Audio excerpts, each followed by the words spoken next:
नमस्कार, मैं हूं अविनाश विसेन और मैथ्स के मॉक टेस्ट के एक्सप्लेनेशन में आप सभी का स्वागत है। सबसे पहले बात को शुरू कर लेते हैं कि हम मैथ मिक्स को स्टार्ट कर रहे हैं, जो कि सभी प्रतियोगिता परीक्षा के जितने भी छात्र हैं सबके लिए बहुत ही लाभदायक होगा। हम लोग आगे बढ़ते हैं। मैथ्स के सभी क्वेश्चन टाइप आप एक ही वीडियो में देख पाएंगे। मैथ के जितने भी क्वेश्चन टाइप होंगे आप एक ही वीडियो में देख पाएंगे। इसका मतलब है कि एक वीडियो हम लोग करेंगे तो लगभग सारे चैप्टर जो मैथ्स के हैं उसमें सम्मिलित हो जाएंगे। दूसरे पॉइंट पर आएंगे, दूसरे पक्ष पे आते हैं। सभी एग्जामिनेशन के लिए इंपोर्टेंट होगा, चाहे आप कोई भी एग्जामिनेशन दे रहे हैं, चाहे फिर झारखंड के लिए जेएसएससी, बिहार के लिए बीएसएससी, या फिर सेंट्रल सीजीएल, या फिर रेलवे के एग्जामिनेशन कर रहे हैं, या फिर बैंकिंग एग्जामिनेशन कर रहे हैं, सबके लिए बहुत ही फ्रूटफुल होगा। और देखिए, मैथ्स में मॉक टेस्ट बनाने की सलाह क्यों दिया जाता है। सबसे पहले इस पक्ष पर बात करेंगे कि मैथ्स में मॉक टेस्ट बनाने हम बहुत ज्यादा जोर करते हैं।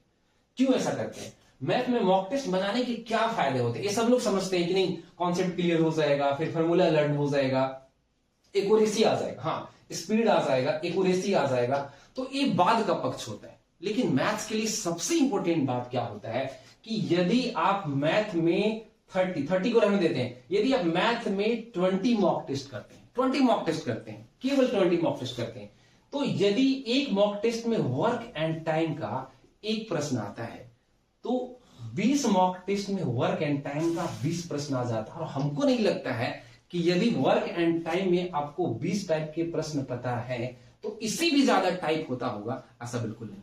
लेकिन वो डिपेंड करता है कि मॉक टेस्ट आपका किस तरह से बना हुआ है, बैलेंस्ड है कि नहीं।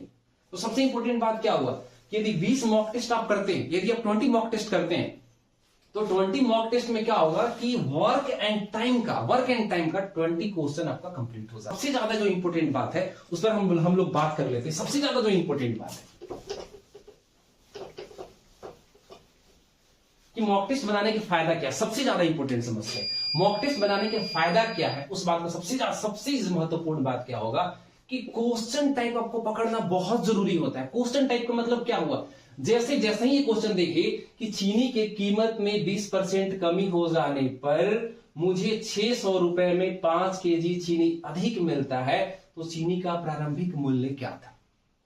तो क्वेश्चन टाइप आप लोगों को लर्न हो जाना चाहिए कि ये वाला क्वेश्चन, जैसे ही क्वेश्चन देखे एग्जामिनेशन हॉल में बैठे हुए, जैसे ही क्वेश्चन देखे कि चीनी की कीमत में 20% कमी हो जाने पर मुझे 600 रुपए में 5 केजी अधिक चीनी मिलता है, तो चीनी का प्रारंभिक मूल्य क्या था। जैसे ही क्वेश्चन देखें, दिमाग में हिट करना चाहिए, दिमाग में हिट करना चाहिए कि ये क्वेश्चन कैसे बनता है।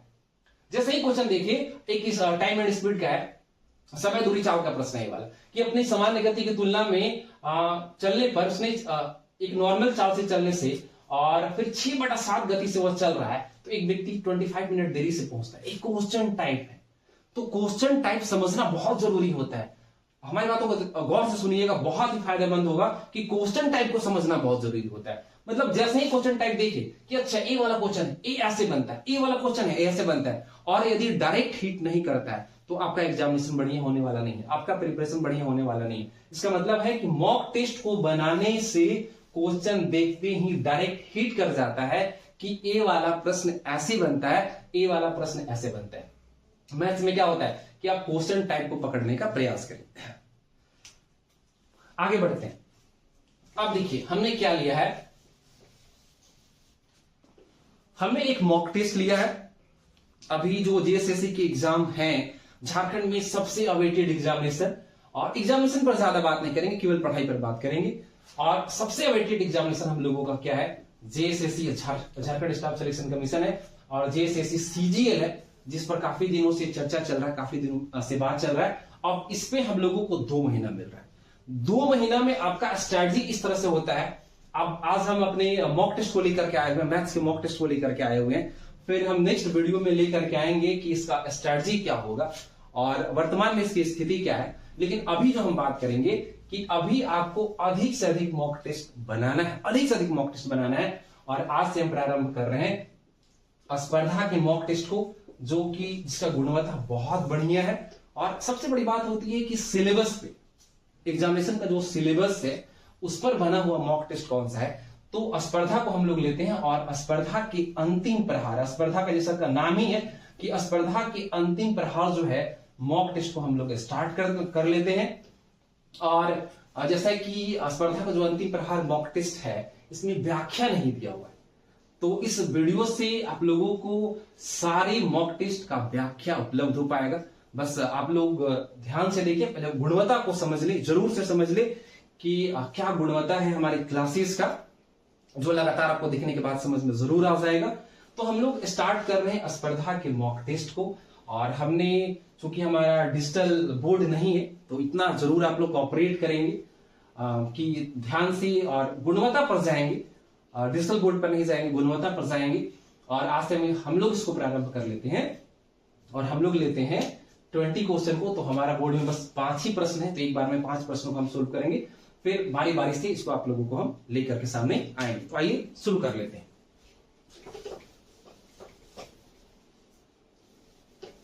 पहला प्रश्न से हम लोग शुरू करेंगे और नंबरिंग जो है बस इधर उधर होगा। जैसे स्पर्धा में जो आपका मॉक टेस्ट स्टार्ट है मैथ का, वो 71 से और 90 तक स्टार्ट है, लेकिन प्रश्न आपको ही रहेंगे। हमने मॉक टेस्ट 2 को आज लिया है। इसका रीजन क्या है कि मॉक टेस्ट 2 में ऐसे प्रश्नों को शामिल किया गया है जिसको आप बहुत कम समय में सोल्व कर पाएंगे और ट्रिक के माध्यम से सोल्व कर पाएंगे। तो आइए शुरू कर लेते हैं स्पर्धा मॉक टेस्ट 2 को हम लोग। और सभी मेंबर के पास यदि किताब होगा तो बहुत ही बेहतरीन होगा, ताकि आसानी से आप प्रश्नों को देख पाएंगे, और अभी सबके पास होना भी चाहिए, तो अधिक से अधिक प्रैक्टिस हम लोग कर पाएंगे। तो आइए आज हम लोग 20 प्रश्न में पहले प्रश्न को लेते हैं। और पहला प्रश्न हम लोगों का जो है ए तथा बी का मासिक आय का अनुपात। ध्यान से समझेंगे। अब बात आ रही है गुणवत्ता की, कि गुणवत्ता कैसा है और किस तरह का क्लासेस है, तो उसके बारे में बात होगी। अब तो पहले प्रश्न को हम लोग लेंगे और पहला प्रश्न जो हम लोगों का है कि ए और बी की मासिक आय का अनुपात 4:3 है। अब आप लोग एकदम क्लास में आ जाएंगे और सभी मेंबर प्रयास करेंगे कि अपने पास सामने कॉपी लेकर सब लोग बैठेंगे और बारी बारी से सभी प्रश्नों को और उसके सॉल्यूशन को ध्यान से लिखेंगे। और कौन सा प्रश्न, सबसे महत्वपूर्ण बात कि कौन सा प्रश्न किस टाइप से बनता है ये समझना बहुत जरूरी है। जैसे ही क्वेश्चन को देखे ए टाइप से बनता है, जैसे ही क्वेश्चन को देखा ए टाइप से बनता है, तो सब लोग क्या करेंगे कि सभी 20 प्रश्न के सॉल्यूशन को सब लोग लिखेंगे। तो आइए शुरू कर लेते हैं। पहला प्रश्न है, टाइप समझिएगा, ए तथा बी। मैथ्स में प्रश्नों को समझना बहुत जरूरी होता है। मैथ्स में सबसे पहले प्रश्नों को समझना होता है। ए तथा बी की मासिक आय का अनुपात 4:3 है। आय का अनुपात कितना, ध्यान से समझेंगे, सब लोग लिखेंगे भी। आय का अनुपात कितना है, 4:3 आय का अनुपात है। और उसके खर्च का अनुपात 3:2 है। खर्च का अनुपात कितना है, खर्च का अनुपात कितना है, आप लोग फिर वीडियो को फास्ट करके भी देख सकते हैं, फास्ट करके भी नोट डाउन कर सकते हैं।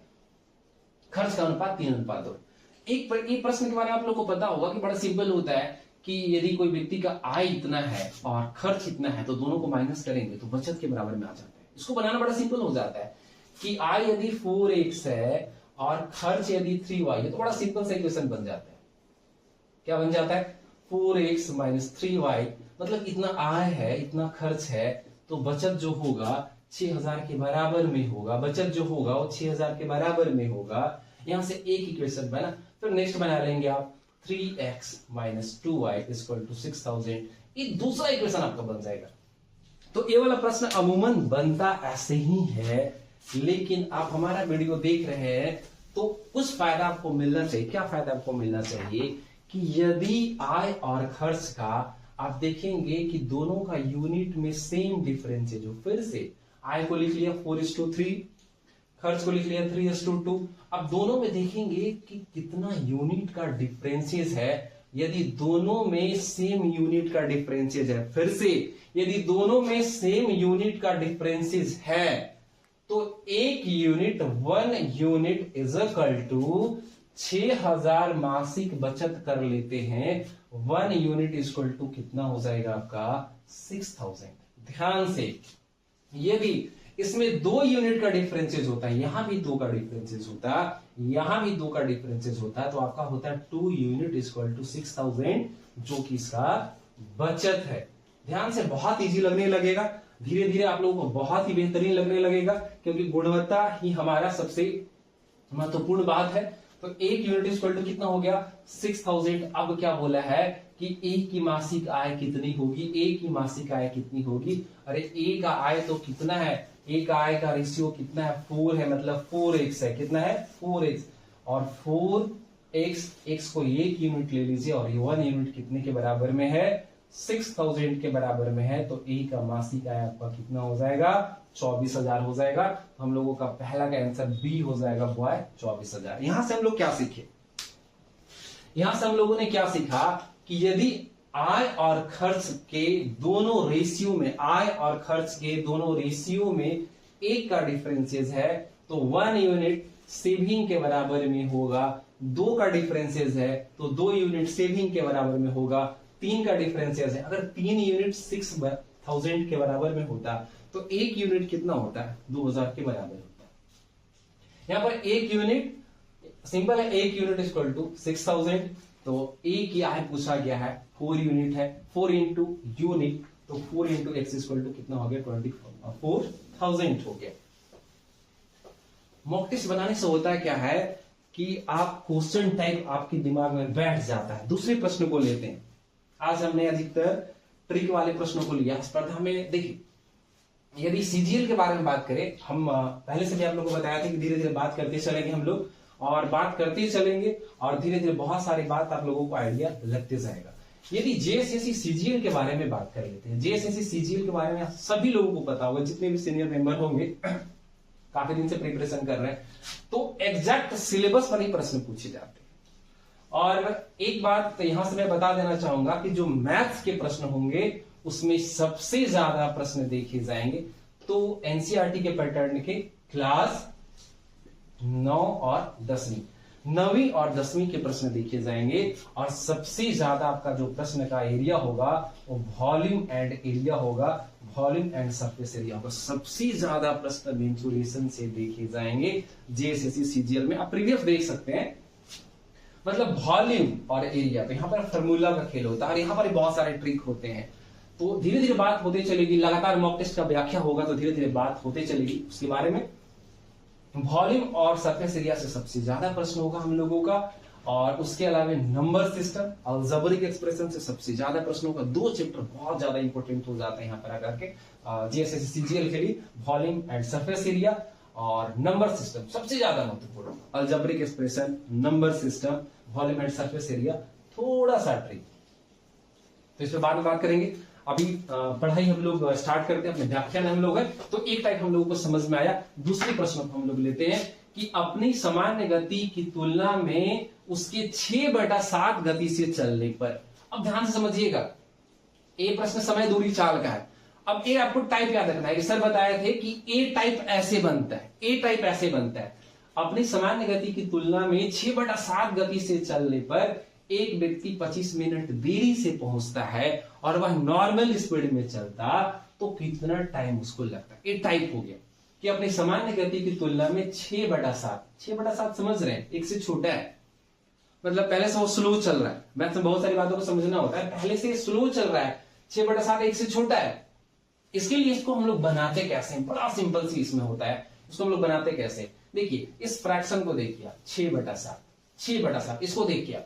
अब 6/, इसका ट्रिक क्या होगा, क्वेश्चन नंबर 2 का ट्रिक क्या होगा कि 6/7 में ऊपर अंश है नीचे हर है। आप मतलब ऊपर वाले जो अंश है उसे जो 6/7 है तो ऊपर में हम लोगों को अंश को रखना है और नीचे हम लोगों को इसके अंतर को रखना है। मतलब 6 और 7 का डिफरेंस कितना हो जाएगा, 1 हो जाएगा इंटू 25 मिनट, तो 25 मिनट हो जाएगा। तो 25 6 कितना हो गया 150, 150 हो गया। 150 मिनट जो होता है, 150 मिनट कितने के बराबर है, तो 2 घंटा, 1 घंटा में कितना 60 मिनट, 2 घंटा 30 मिनट के बराबर में होगा। तो आपका आंसर क्या हो जाएगा 2 आवर 30 मिनट, फर्स्ट वाला ऑप्शन हो जाएगा। ये दूसरा क्वेश्चन था। क्वेश्चन टाइप याद करना बहुत जरूरी है कि ये क्वेश्चन बनता है ऐसे। तीसरे प्रश्न हम लोग चलेंगे, ये बहुत फेमस क्वेश्चन होता है, इसका ट्रिक सभी लोगों को याद होता है। जो 3 नंबर क्वेश्चन है कि चीनी की कीमत में, ये क्वेश्चन देखिए बनता कैसे, इसमें ना 3 डाटा होता है, एक डाटा आपको खुद से ढूंढना होता है। चीनी की कीमत में 20% कमी हो जाने पर मुझे 600 रुपए में 5 केजी अधिक चीनी मिलता है तो चीनी का प्रारंभिक मूल्य क्या था। ये जो क्वेश्चन है 3 नंबर वाला जो क्वेश्चन है ये टाइप, अब जैसे ही टाइप को देखा कि चीनी की कीमत में 20% कमी हो जाने पर मुझे 600 रुपए में 5 केजी चीनी अधिक मिलता है तो प्रारंभिक मूल्य क्या था, इसके टाइप को जरा समझना है कि ये टाइप बनता कैसे है। और हमेशा याद रखिएगा कि इस टाइप में ना 3 डाटा हुआ दिया हुआ रहेगा। 20 एक ट्रिक से सोल्व कर रहे हैं हम लोग, 20 और कितना है 600, दूसरा डाटा कितना है। इस तरह के क्वेश्चन में कितना डाटा होते हैं, इस तरह के क्वेश्चन में आपको 3 डाटा देखने को मिलेंगे, 20, 600 और 5, मतलब 3 डाटा का यूज करना है। कैसे यूज करना है, पहला डाटा जो 20 है ऊपर लिखना है, फिर गुणा, दूसरा डाटा जो 600 है ऊपर लिखना है। अब नीचे आएंगे 5 केजी है, 5 यहां पर लिख लेना है। अब एक डाटा आपका घट रहा है, एक डाटा क्या होगा आपका, जो एक डाटा जो आपको मिलने वाला है ना वो इस लाइन पर डिपेंड करेगा कि इसका प्रारंभिक मूल्य क्या था। एक डाटा इस पर डिपेंड करता है कि प्रारंभिक मूल्य यदि पूछेगा, प्रारंभिक मूल्य क्या क्या पूछ सकता है, या तो प्रारंभिक मूल्य पूछेगा या फिर घटा हुआ मूल्य पूछेगा। यदि प्रारंभिक मूल्य पूछेगा तो आपको 100 में से 20 को घटा देना है। यदि घटा हुआ मूल्य पूछता तो यहां पे सीधे 100 रख देते। फिर से हम रिपीट कर रहे हैं, इस क्वेश्चन में आपको यहीं पर कंफ्यूजन हो सकता है, या तो पूछेगा कि प्रारंभिक मूल्य क्या होगा, या तो पूछेगा कि घटा हुआ मूल्य क्या होगा।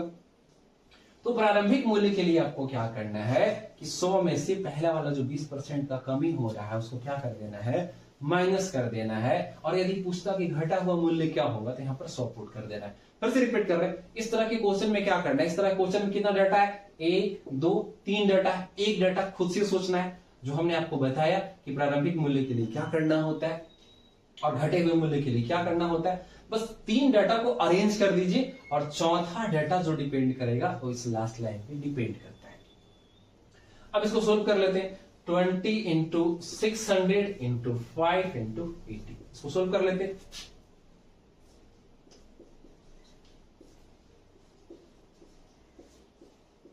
इसका आंसर कितना हो जाएगा, 30 रुपीज हो जाएगा, जो कि आपका ऑप्शन क्या है, बी है। तो ए वाला क्वेश्चन एकदम ध्यान रखना है कि ए वाला क्वेश्चन बनता कैसे है। तो ए वाला क्वेश्चन में 3 डाटा होता है, एक डाटा खुद से पुट करना है। आगे बढ़ते हैं और नेक्स्ट क्वेश्चन, चौथे नंबर क्वेश्चन को लेते हैं। ए का 90%। अब एक क्वेश्चन है, इसमें बड़ा बेसिक तरीका से काम करना होता है, जो 4 नंबर क्वेश्चन है, पढ़ देते हैं। ए का 90% इज इक्वल टू बी का 30% तथा b is equal to a का x%, then x is equal to y। एकदम व्हाट बेसिक तरीका से काम करना है। कैसे, a का मतलब गुणा a का 90/100 इज इक्वल टू b का 30/100। बेसिक तरीका से एकदम से काम करना है, जो दिया हुआ पहले लिखना है। अब इसको सोल्व कर लेना है। सोल्व कैसे करेंगे सो देखिएगा। अब a और b का वैल्यू क्या हुआ, देखिए इसको हमने कट कर दिया है। a यहां पर है, b को लेकर के आएंगे नीचे हो जाएगा, 30 को वहीं छोड़ दिया हमने, 90 को आप लेकर के जाओगे उधर से, इंटू में डिवाइड में जाएगा, इधर आएगा तो कितना टाइम में हुआ 1/3, a by b is equal to 1/3। मतलब क्या हुआ कि a का वैल्यू 1 है और b का वैल्यू 3 है। फिर से हम रिपीट कर रहे हैं क्योंकि हमको a और b का वैल्यू चाहिए। हमने a का 90% और b का 30% से हमने क्या कर लिया, a और b का वैल्यू फाइंड कर लिया। a का वैल्यू 1 है और b का वैल्यू कितना है, 3 है। अब क्या करेंगे हम लोग, अब देखेंगे b is equal to a का x%, b is equal to a into x%, तो a का x/100। इसको सोल्व कर लेना है। b का वैल्यू कितना है, b का वैल्यू 3 है, a का वैल्यू कितना है, a का वैल्यू 1 है, इंटू x/100, तो x स्क्वायर टू कितना हो गया 300। x का वैल्यू कितना हम लोगों को मिल गया 300। x का वैल्यू कितना मिला हम लोगों को 300। तो ये क्वेश्चन टाइप ऐसे बनता है। आज हमने इस सिंपल प्रश्नों को बहुत लिया है ताकि आप लोगों को पहले रुचि आ सके कि मॉक टेस्ट इतना मुश्किल नहीं होता है, और मॉक टेस्ट के माध्यम से हम लोग आसानी से क्या कर सकते हैं, आसानी से क्वेश्चन टाइप को लर्न कर सकते हैं। सबसे 5 नंबर क्वेश्चन को चलते हैं, और जो सिंप्लीफिकेशन वाला क्वेश्चन होता है, खास करके स्क्वायर रूट से सब लोगों को बहुत डर लगता है। तो हमने एक 5 नंबर क्वेश्चन लिया जो कि स्क्वायर रूट वाला है। क्या है, 4√3 plus 5√2 by under root 48 plus under root 18 is equal to a plus b root 6, then find the value of a and b। देखिए टाइप को समझिएगा, ये ना RS अग्रवाल का 9 क्लास का क्वेश्चन है।